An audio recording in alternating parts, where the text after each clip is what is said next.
प्रायेष्वभद्रेषु नित्यं भागवत सेवया भगवती उत्तमश्लोके भक्तिर्भवती नैष्टिकी कृष्णाय वासुदेवाय देवकीनन्दनाय च गोपकुमाराय गोविन्दाय नमो नमः। ॐ अज्ञानतिमिरन्दस्य ज्ञानाञ्जनशलाकया चक्षुरुन्मिलितं येन तस्मै श्रीगुरवे नमः। नमः ॐ विष्णुपादाय कृष्णप्रेष्ठाय भूतले श्रीमते भक्तिवेदान्त स्वामिन्निति नामिने। नमस्ते सारस्वती देवे गौरवाणी प्रचारिणे निर्विशेषा शून्यवादी पाश्चात्य देशतारिणे। जय श्री कृष्ण चैतन्य प्रभो नित्यानंद श्री अद्वैत गदाधर श्रीवासादि गौर भक्तवृंद। हरे Krishna Krishna Krishna Hare Hare Hare Ram Ram Ram Hare Hare.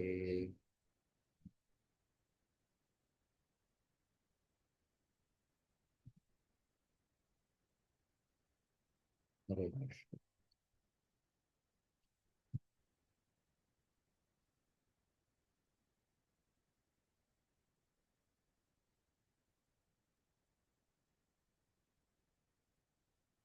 So which words we completed? 16 we completed. We have to start from 17. 17, okay.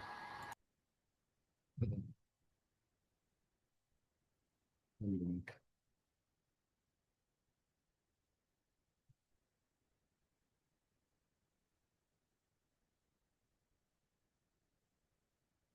So we are at the end of the Dhruva Maharaj's prayer.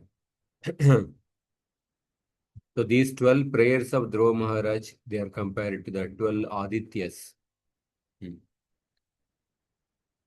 will discuss a little bit from the 16th shloka and then we'll go to the 17th shloka. 16th shloka.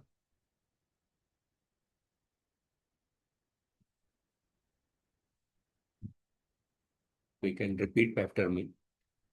We'll discuss little more and then we'll go to 17th shloka. Left or right? यस्मिन् विरुद्धगतयो क्षणिशं पतन्ति यस्मिन् विरुद्धगतयो अनिशं पतन्ति विद्यादयो विविधशक्तय आनुपूर्व्यात् विद्यादयो विविधशक्त्य अनुपूर्वयात् तद्ब्रह्म विश्वभवमेकमनन्त आद्य तद्ब्रह्म विश्वभवने कम अनन्तमाद्य आनन्दमात्रमविकारमहं प्रपद्ये आनन्दमात्रम् अविकारमहं प्रपद्ये. Translation. My dear Lord, in your impersonal manifestation of Brahman, there are always two opposing elements, knowledge and ignorance. Your multi-energies are continually manifest, but the impersonal Brahman, which is undivided, original, changeless, unlimited and blissful, is the cause of the material manifestation. Because you are the same impersonal Brahman, I offer my respectful obeisances unto you. So in this shloka, Yasmin viruddhagatayo shanisham patanti. Dhruva Maharaj is offering respects to the impersonal Brahman form. And this verse also, Vishwanath Chakravarti says that Aham prapadye, I surrender unto the the infinite original Brahman, who is Ananda Matram, who is bliss alone, Avikaram, who is unchanging, Vishwabhavam, the cause of the universe, within which are always seen successively various energies such as Vidya having contrary natures.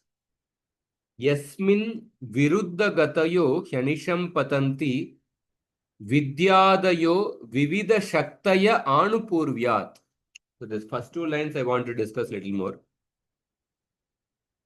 So in the Supreme Absolute Truth, there are various mutually contrary energies. Vidya is present, avidya is also present. Vidya and avidya both are energies of the Lord. And both are viruddha gatayo, both are contrary to each other. So one of the quality of the Supreme Lord is that one who can accommodate all the contradictions. All contradictions are resolved in the absolute truth. So, for example, there are many examples for that, how there are so many contradictions. Mother Earth is offering prayer to Prithu Maharaj. This comes later in the 4th canto. Mother Earth says to Prithu Maharaj, previously, when you appeared as the Varahadev, you rescued me from the waters of the bottom, from the waters of the Garbhodaka ocean, from the bottom of the universe. But now, in this form as Prithu, you are at present, you are going to attack me. You are about to kill me with the sharpened arrows. Previously, you protected me by rescuing me from the bottom of the ocean. Now, at present, you are about to kill me with the sharp arrows. So this is bewildering to me.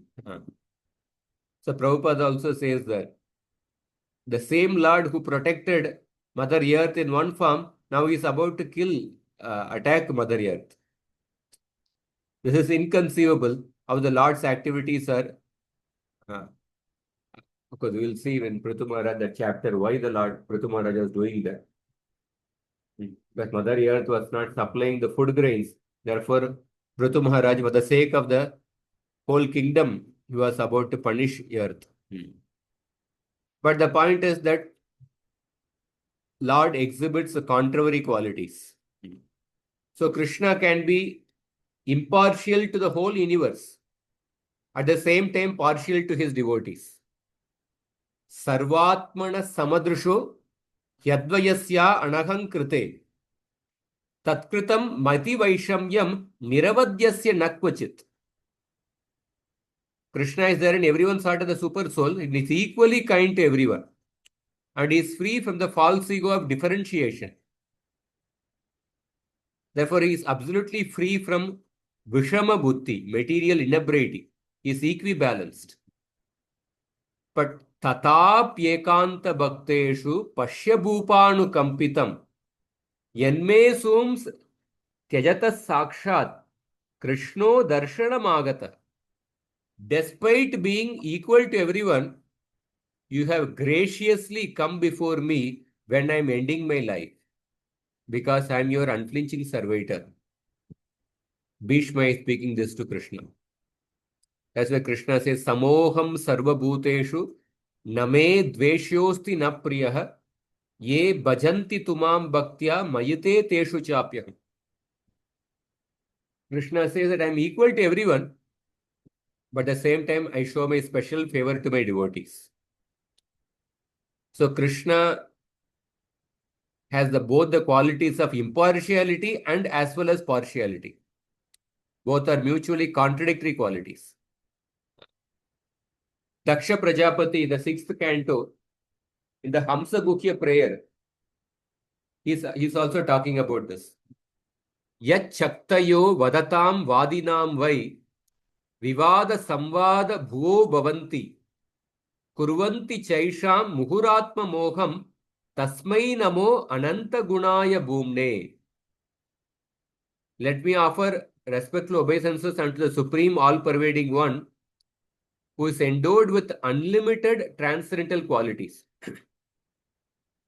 And his potencies keep the philosophers with their differing views in a state of continual bewilderment, sometimes agreeing and sometimes disagreeing among themselves.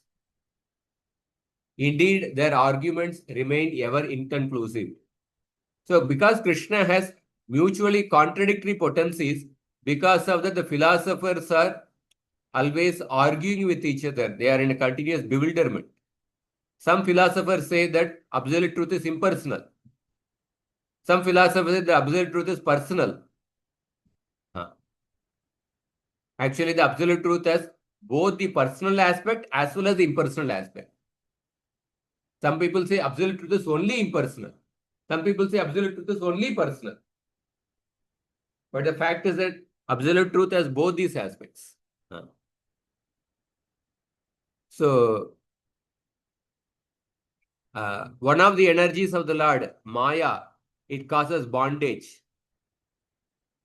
Another aspect of Lord's Maya, that is Yoga Maya, it grants liberation to a person. And in that way, the energies of the Lord, one energy binds a person, another energy liberates a person. And for example, even in the material world, for example, if we see that in a ghee lamp, the flame in the ghee lamp consumes the wick and the ghee. The flame in the ghee lamp consumes the wick and the ghee, but at the same time, the flame is subsisting on the wick and the ghee. It consumes them, at the same time it is remaining, it is subsisting based on them.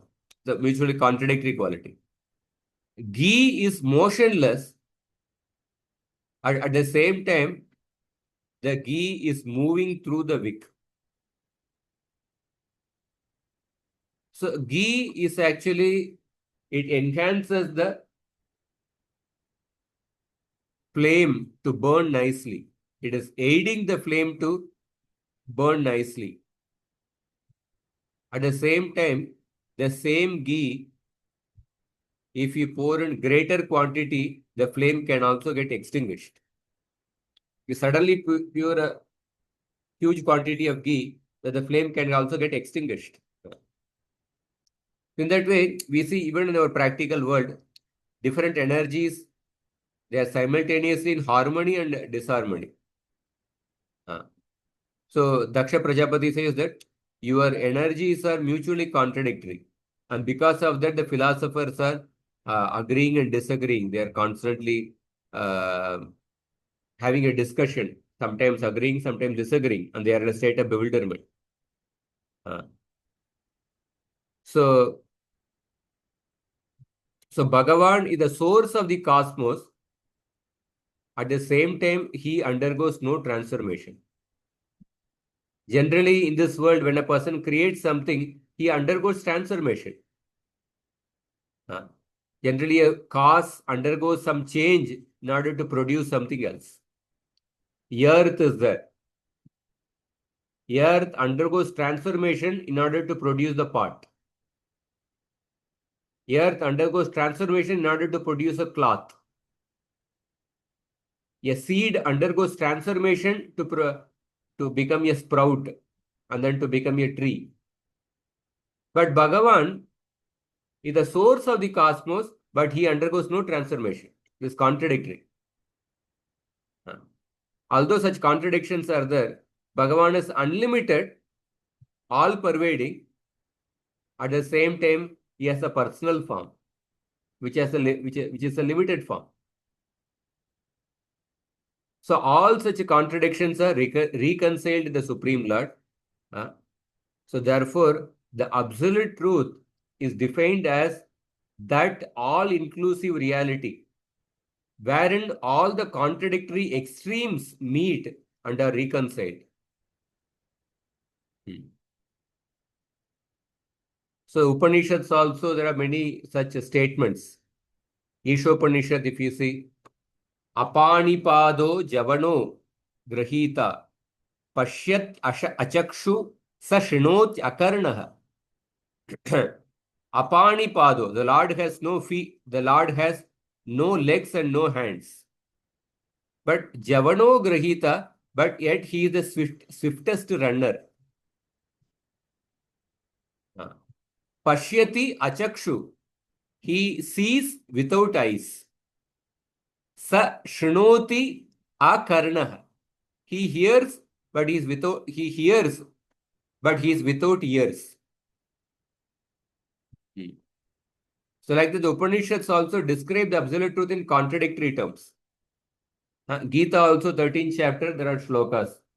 Sarvendriya gunabhasam, sarvendriya vivarjitam, asaktam sarvabruchaiva, nirgunam gunabhokturcha. The Supreme Self is the original source of all causes, but yet he is without senses.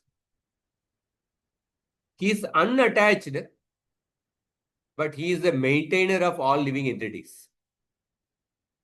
He transcends the gunas of nature. At the same time, he is the master of the gunas of nature. All these are contradictory qualities. Even Prithu Mother Earth, in another prayer to Prithu Maharaj, she says that Sargadi Yosya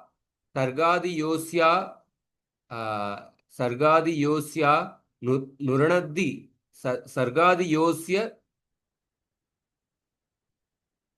Runaddi Shaktibir Dravyakriya Karaka Chetanatmabhihi Tasmai Samunnadda Niruddha Shaktaye Namaparasmai Purushaya Vedase. Samunnadda Viruddha Shakti, that means the Lord is the fountainhead of mighty opposing energies. Mighty opposing energies. Like there are many references in the Bhagavatam, but I just mentioned a few references. There are many examples. There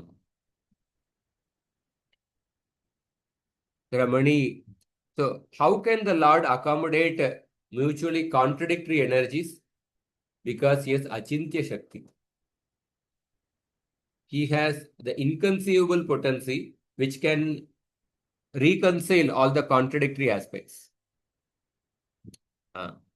Even in our world, there are in our worldly life also there are many inconceivable things. For example, any liquid, when it is cooled down, it will contract. The density will increase and then it will contract, any liquid. But in the case of water, when it is cooled below 4 degrees Celsius, it expands. There's something contradictory. And mercury is considered a metal. Mercury is in liquid state. So the metal in a liquid state should be lighter than the metals in the solid state. But it is said mercury is heavier than many metals, although it is in a liquid state. It is a contradictory thing. A point, according to the definition of science, a point has no dimension. And a line is a combination of points. But the line has length. The individual point has no dimension. The line is a combination of points. That means it should also have no dimension. But the line has a length. So we see, even in the modern world, these such contradictions are there. According to the science, light is both a particle and also a wave. You know, there's a physics, there is a scientist called as Heisenberg. Heisenberg's theory of uncertainty. So he said that light is both a particle and also a wave. So we can see that there are so many examples in this world also, which although inconceivable, we accept. The supreme absolute truth is also, because he has inconceivable potency, he can actually reconcile all the contradictions. So many examples, but that will become a separate class only. One Bhagavatam class I had spoken, temple. But we'll go to the next shloka. So last prayer of Dhruva Maharaj.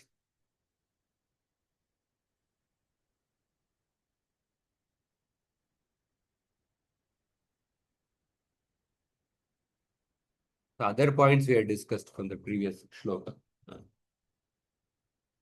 Satyashisho hi bhagavam tava pada padma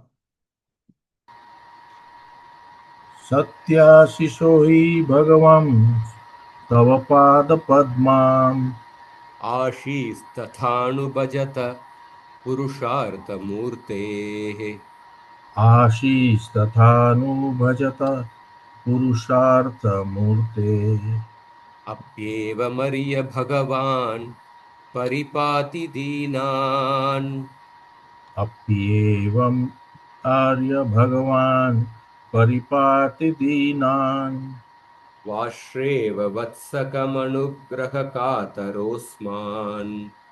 वाश्वेव वत्सकम् अनुग्रह कातरोऽस्मान्. Translation. My Lord, O Supreme Lord, you are the supreme personified form of all benediction. Therefore, for one who abides in your devotional service with no other desire, worshipping your lotus feet is better than becoming king and lording it over a kingdom. That is the benediction of worshipping your lotus feet. To ignorant devotees like me, you are the causelessly merciful maintainer, just like a cow who takes care of the newly born calf by supplying milk and giving it protection from attack. So Dhruva Maharaj is concluding this prayer with a very deep humility. Purushartha Murtehe, very important word. You are the very form of all the human goals. Purushartha refers to the goal of a human being. Generally, it refers to what? Dharma, Artha, Kama, Moksha. But the Srimad Bhagavatam talks about the Panchama Purushartha, the fifth goal, that is Krishna Prema. One of the pramana for that is this particular shloka. Because Dhruva Maharaj is addressing the Lord as Purushartha Murti. You are the very form of all the human goals.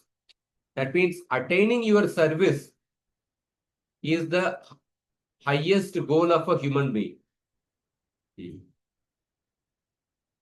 Attaining your service. And you are obtainable by those people who worship you continuously without material desire. Satyashishohi Bhagavan, Bhagavan is addressing the Lord.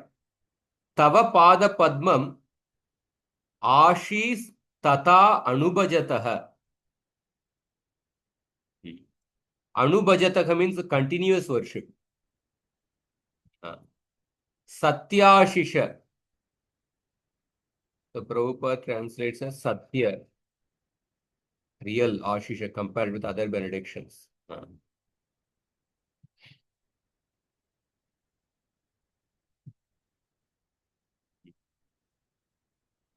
So you are actually obtainable by those who worship you continuously. Anubhajataha. without material desire. And your lotus feet are the highest attainable blessing. Tava pada padmam ashihi. Your lotus feet are the satyashishaha, the highest attainable blessing. And your lotus feet surpasses the material blessings like acquisition of a kingdom. That means Dhruva Maharaj is finally saying that Dhruva Maharaj began his devotional service with a desire to get a position, the desire to get a kingdom greater than that of Lord Brahma. That was the first initial motivation. But here Dhruva Maharaj says that your lotus feet are the highest blessing. And attaining your lotus feet, it surpasses the material blessings like acquisition of a kingdom. So therefore, we can see that Dhruva Maharaj's heart is how it is completely purified. The initial motivation with which he started bhakti, now he is considering that initial motivation to be completely insignificant.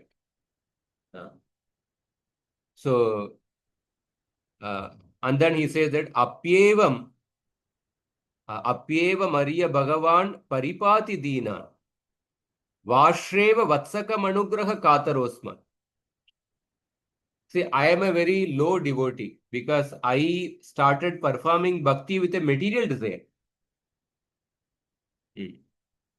But you maintain even unfortunate persons like me. To unfortunate persons like me, you give the taste of your lotus feet. You give the taste of your lotus feet because you are eager to give your mercy. You give a taste of your lotus feet, and by getting the taste of your lotus feet, unfortunate persons like me, we become freed from the material desire. There is a shloka in the 5th canto, 19th chapter. Satyam dishat artitam artito nrinam naivartado yat punarartita yatah swayam vidatte bhajata manichyatam ichhapidanam nijapada pallava. So this verse comes in the prayers offered by the Devatas. Devatas are saying that although a devotee may worship the Lord with a material desire, but the Lord satisfies those material desires, but in such a way that the devotee will not again have those material desires. In such a way that the devotee becomes purified of those material desires. Naivartado yat punarartita yata. So here also Dhruva Maharaj has become purified of those desires. And then he says, gives an analogy. Just like a cow nourishes and protects her calf, similarly, you maintain unfortunate persons like me, giving a taste of those lotus feet. So, Krishna Chakotipa's purport, the Lord is telling to Dhruva Maharaj, "Oh young boy, it is true, you know my Swarupa." The previous shlokas, Dhruva Maharaj explained the Swarupa of the Lord. The Lord is saying, it is true, you know my Swarupa. But although now you are without material desire, but I will give you the result that you previously were determined to achieve. Please take that. I understand that you are now without material desire. You are not desiring that kingdom higher than that of Brahma. But still, I will give you that result that you previously desired. Previously, you were determined to achieve. So, Dhruva Maharaj, he is describing his ignorance and he is praying for the sweetness of the prema in the shloka. He's praying for Krishna prema in the shloka. He says that your lotus feet, ashihi, your lotus feet are the highest blessing. That means getting service to your lotus feet is the highest blessing. Tava pada padmam ashihi, the supreme result. And ashishaha, more than it is higher than the acquisition of a kingdom. For whom are you the highest blessing? Purushartha Murte, you are the personification of the Purusharthas for those people who worship you without material desires. Anubhajata. You are the highest goal for people, those who are worship you without material desires. But the Lord maintains even wretched person like me. Apyeva Maria Bhagavan Paripati Deenam. Paripati means maintains. Deenan means wretched person. So Dhruva Maharaj in his humility is saying that, but you maintain even wretched persons like me.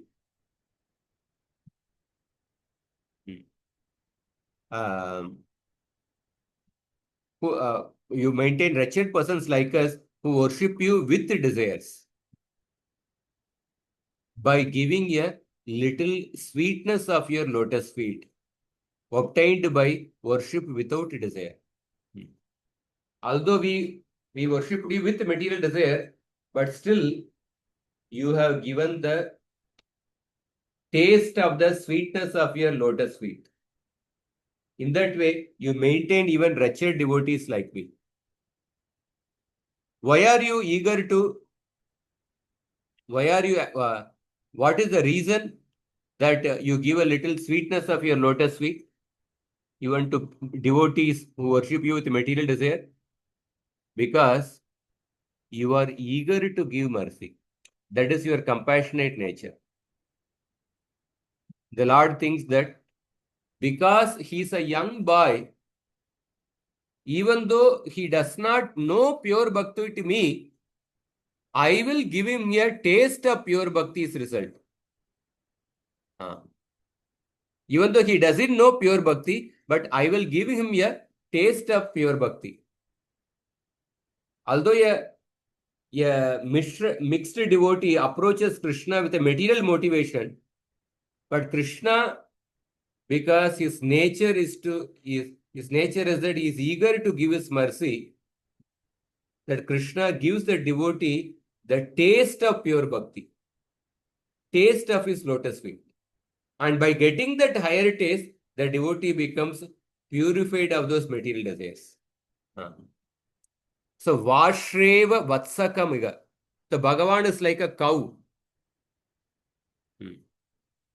So, the cow makes the ignorant calf drink the milk, even though the calf is not serving the cow. Calf is not engaged in service to the cow, but still the cow is actually making the calf drink its sweet milk. Similarly, a person who worships the Lord with a material desire, he is not coming to the Lord with a pure motivation of service to the Lord. In one sense, he is having a business transaction. But just like a cow's nature is that cow, even though the calf does not have a service attitude, cow gives its own milk to the calf. Similarly, Krishna, even when a person approaches Krishna with a material desire, but Krishna gives the taste of his sweet, taste of pure bhakti. So cow protects the calf from the wild animals like the wolves. Calf is not engaged in the service of the cow, but still the cow protects the calf. So therefore Dhruva Maharaj is praying that similarly, the Lord should let me have a taste of the sweetness of bhakti at his lotus feet. And Lord should protect me from the obstacles to bhakti in the form of the material desires. Please protect me. I am like an ignorant calf but you please, just like a cow gives its milk to the calf, similarly, you please give me the taste of your pure bhakti. Just like the cow protects the calf from the different wild animals, please protect me from the obstacles to pure bhakti in the form of the material desires. That is the prayer of Dhruva Maharaj.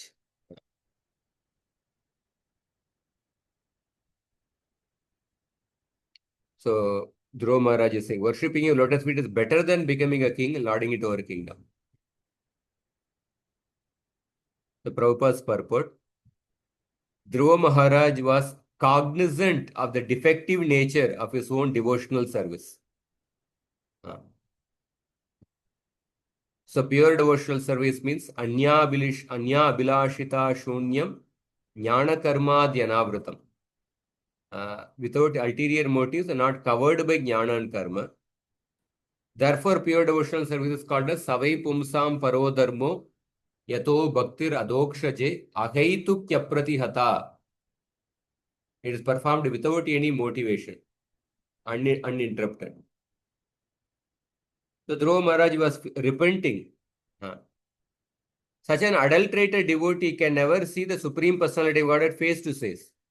A person, a devotee with a material desire. Therefore, Dhruva Maharaj felt very grateful for the causeless mercy of the Lord. The Lord is so merciful that not only does he fulfill the desires of a devotee who is driven by ignorance and desires for material benefit, but he also gives such a devotee all protection, just as a cow gives milk to a newborn calf.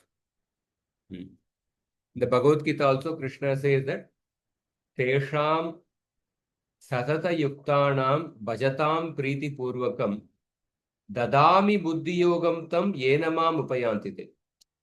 A devotee who is constantly engaged with love in the devotional service of the Lord, even if the devotee is illiterate, but Krishna gives the intelligence by which he can come to me. So a devotee must be very sincere in his devotional service.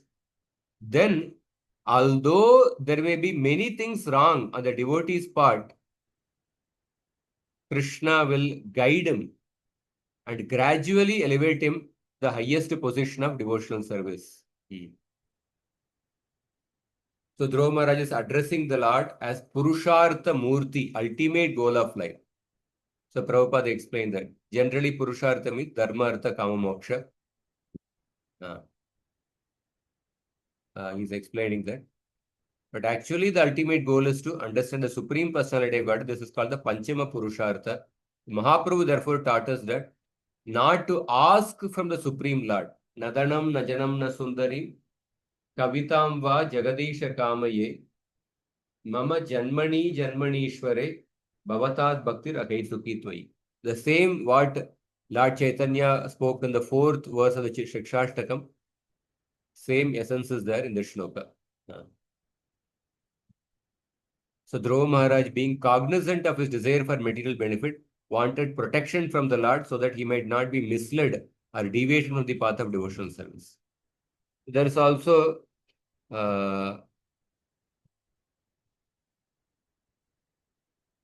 another one famous shloka. It comes in Hari Bhakti Sudodaya.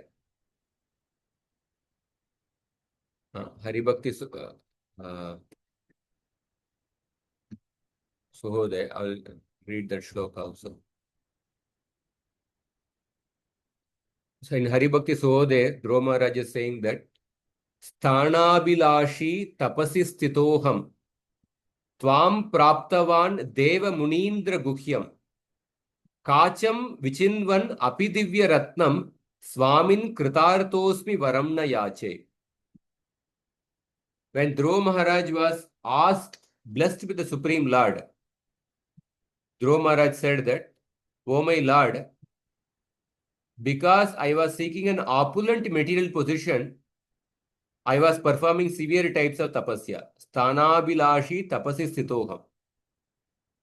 But Tvam praptavan, now since I have obtained you, Deva Munindra Guhyam, which are difficult for even the great demigods, saintly sages, and kings to obtain. I have obtained you. Therefore, what is my thoughts now? Kacham vichinvan apidivya ratnam. Because I have obtained a valuable diamond like you now, now I don't want to go after the broken pieces of glass. The Dhruva Maharaj is comparing his previous aspiration to be the broken pieces of glass. Swamin kritartosmi. And now I am completely satisfied. Varam na yache. I don't want any benediction. So therefore, Dhruva Maharaj is described by Rupa Goswami in the Bhakti Rasamrita Sindhu as an example of Dana Virya Bhakta. One of the Bhakti Rasa is Virya Rasa. Virya means chivalry.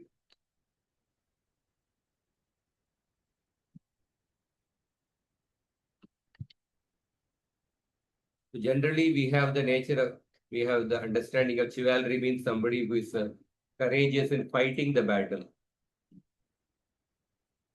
But courage is also exhibited in another way. Courage is also exhibited in charity. So therefore, a devotee, by his courage in giving dana or in accepting dana, he experiences dana virya rasa. So a devotee can be dana vira in two ways. One is a devotee is a giver of charity. In a giver of, when being playing the role of a giver of a charity, for the sake of Krishna, when a devotee exhibits courage in giving charity, like Bali Maharaj. Bali Maharaj, he gave charity to Vamana Dev, Lord Vishnu. He exhibited great courage in giving charity. He gave everything to him. In that way, he experienced Dana Virya Bhakti Rasa. Or Nanda Maharaj, Yudhishthira Maharaj, they also gave charity for the sake of Krishna, for the auspiciousness of Krishna. They exhibited courage in giving charity to the Vaishnavas, Brahmanas. So they are also examples of Dana Virya Bhakti Rasa. In these examples, the devotee is a giver of charity. But the devotee can also be the recipient of charity. The devotee is standing in front of the Supreme Lord. Or the devotee is standing in front of a great demigod. The Supreme Lord or the Devata is ready to give anything to the devotee. But the devotee says that, I don't want anything material. All I want is your devotional service. When the devotee makes a statement, that requires a great chivalry. So Prabhupada says that Dhruva Maharaj exhibited heroic purity by not asking anything from Krishna. So, because when somebody is ready to give anything, somebody very big rich man, when he's ready to give anything, he has just written a blank check, he signed, and a blank check, you put any amount in, whatever you want to write. At that time, a person says, no, I don't want this money, I just want your relationship. I want you as my friend. I want you as my master. So the devotee is not wanting service of Krishna. To make that statement, Varam na yache, or this particular shloka, Satya Shishoki Bhagavam, so that requires a heroic purity. Therefore, this is a very profound conclusion of Dhruva Maharaj's prayer. We'll go to the next shloka. Maitreya Uvacha. Maitreya Uvacha. Atabhishtuta evam vai. Atabhishtuta evam vai. Satsankalpena dhimata. Satsankalpena dhimata. भृत्यानुरक्तो भगवान् भृत्यानुरक्तो भगवान् प्रतिनन्द्येदमब्रवीत्. pratinandyetam abravit. Translation. The great sage Maitreya continued, My dear Vidura, when Dhruva Maharaj, who had good intentions in his heart, finished his prayer, the Supreme Lord, the personality of Godhead, who is very kind to his devotees and servants, congratulated him, speaking as follows. So, Atabishtuta evam vai, after hearing himself praised by the intelligent boy, Dhimata, by the intelligent Dhruva, Satsankalpena, who was having great determination, Ata Abhishtuta, in this way being praised by the intelligent Dhruva, who had great determination, the Supreme Lord, Bhagavan, Bhritya Anuraktaha, being attracted to his servant, Dhruva, Pratinandya idam abravid. He accepted that praise and then idam abravid. The Lord spoke as follows. Next shloka. Shri Bhagavan Uvacha Shri Bhagavan Uvacha Vedaham te vyavasitam Vedaham te vyavasitam Vidirajanya Bhalaka Vridirajanya Balaka Tat Prayachami Bhadram te Tatprayachami Bhadram te Durapamapi Suvrata. Purapamapi Suvrata. Translation. The personality of Godhead said, My dear Dhruva, son of the king, you have executed pious vows, and I also know the desire within your heart. Although your desire is very ambitious and very difficult to fulfill, I shall favor you with its fulfillment. All good fortune unto you. So he's saying that uh, the Lord is saying Suvrata. He's addressing Dhruva by the word Suvrata. Rajanya Balaka. This is also another Sambodhana Vibhakti word. Rajanya Balaka means a prince. Suvrata means the one who is determined in vows. A prince determined in vows.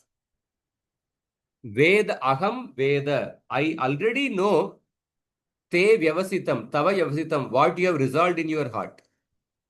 I already know what you resolved in your heart in the beginning. Bhadram te, all auspiciousness unto you. And tat prayachami durapamapi. I will award tat prayachami. I will award that place which is durapam, rarely achieved. And api means here, I will award that place which is rarely achieved, that is Dhruvaloka, and api, and I will also award prema. Because Dhruva Maharaj did not ask for the position greater than that of Lord Brahma. He said that Purushartha Murte, achieving your Kainkarya, achieving your service, that is the highest goal of human life. I only want that. So the Lord is saying, I'll give you prema, but I will also achieve that, award that place which is rarely achieved. So don't worry that not only I will give you Dhruvaloka, but also give you prema. So the prema is not distinctly mentioned by a word in the shloka, but the word api, Vishnu Chakotipad says that api indicates the Lord is saying that I will also give you prema. And durapam, I will award that which is rarely achieved. What Lord is referring? Is referring to what Dhruva said in the 4.8.37. Dhruva asked Narada, Padam Tribhuvanotkrishtam Jigisho Sadhu Vartmame Brukhyasmat Pitribir Brahman Anyairap Yanadishtitam. Please tell the correct method for me desiring the best position in the three worlds, which has not been attained by my forefathers or others. That was his initial determination. So the Lord is saying that I will give you that and I will also give you prema.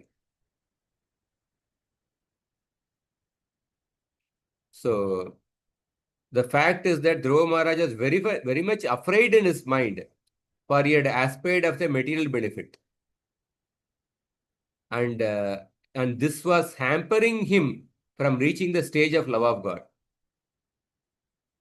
So Bhagavad Gita, Krishna says that Bhogaishvarya prasaktanam taya pakrita chetasam vyavasayatmika buddhi samadauna vidiyate.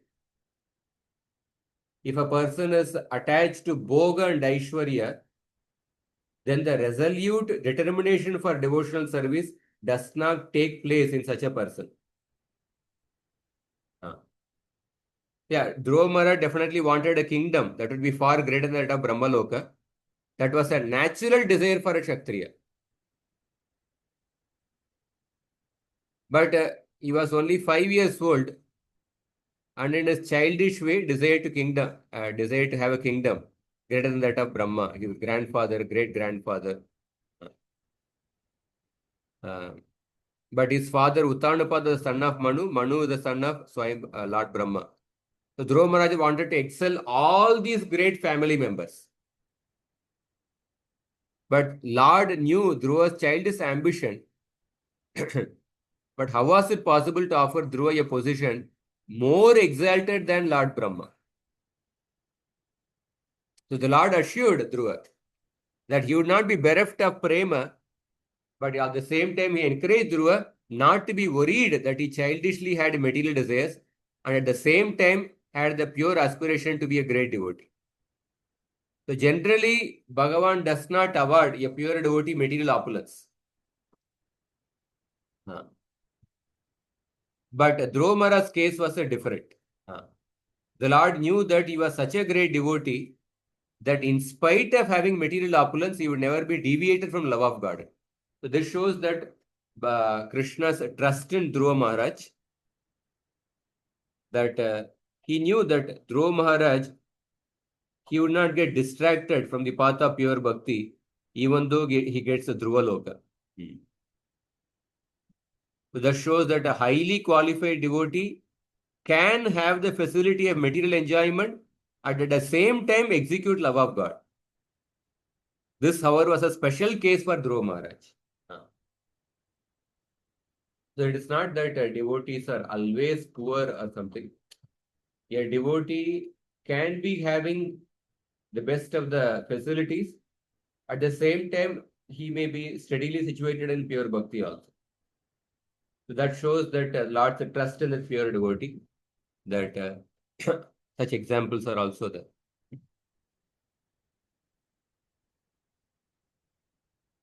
You will read this and then end. Nanyair Bhadra. Nanyer adhistintam Bhadra. Yadbrajishnu Druvakshiti. Yadbrajishnu Druvakshiti. Yatra Graharksha Yatra Gaharksha Taranam. Jyotisham Chakramahitam. Jyotisham Chakramahitam. Medyam Gochakra Vatstasnu. Medyam Gochakravatstasnu. Parastat Kalpavasinam. Parastat Kalpavasinam. Dharmogni Kashyapa Shukro. Dharmogni Kashyapa Kshutro. Munayo Yeva Naukasaha. Munayo Yeva Naukasaha. Charanti Dakshinikritya. Charanti Dakshinikritya. Brahmanto Yatsatarakah. Brahmanto Yatsatarakaha. Translation. The Supreme Personality of Godhead continued, My dear Dhruva, I shall award you the glowing planet known as the pole star, which will continue to exist even after the dissolution at the end of the millennium. No one has ever ruled this planet, which is surrounded by all the solar systems, planets and stars. All the luminaries in the sky circumambulate this planet, just as bulls trade around a central pole for the purpose of crushing grains, keeping the pole star to their right. All the stars inhabited by the great sages like Dharma, Agni, Kashyap, Shukra circumambulate this planet, which continues to exist even after the dissolution of all others. So I think we'll discuss this. It's already 9:15. We'll discuss in the next class. So we'll start from the shloka.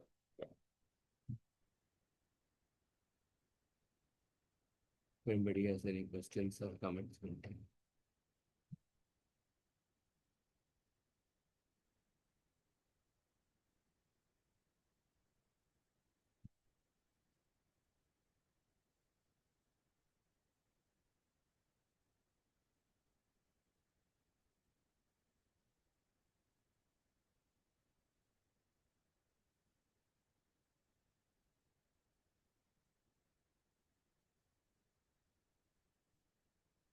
No questions, we'll end here.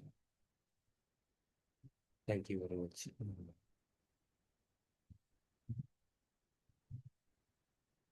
Vantara Srimad Bhagavatam ki jai, Prabhupada ki jai, Gaura Bhakta ki jai. Thank you.